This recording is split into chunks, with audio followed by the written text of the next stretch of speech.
الخدمه غير متوفره. كتير من الناس بيقول لي القصه دي يا جماعه، انا حضراتكم شايفين مع لو دوست كده اوكي وجبت الاشاره معايا موجوده زي الفل، مفيش اي مشكله. ده عيبه يا عم طه، ده عيبه يا جماعه تغيير ترددات ده. في المقام الاول. بعد كده ممكن يكون عندي مشكله في السلك او في الطبقه فوق او في القطعه، جايز. بس اكتر حاجه بتبقى موجوده هتوجد في الخدمه زي كده، ده تغيير ترددات يا جماعه. طب اعمل ايه؟ اعمل بحث على القناه من جديد. مش هعرف والله يا طه، خلاص خلي اي حد فني يعمل لك ملف قنوات بتاع الشهر ده، هتلاقي القنوات دي كلها اشتغلت معاك زي الفل، مفيش اي مشكله خالص، والدنيا تبقى زي الفل معاك.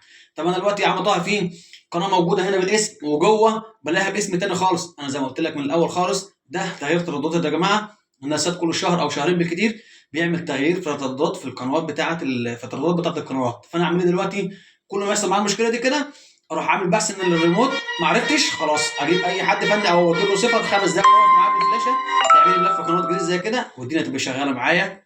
وصلي على النبي.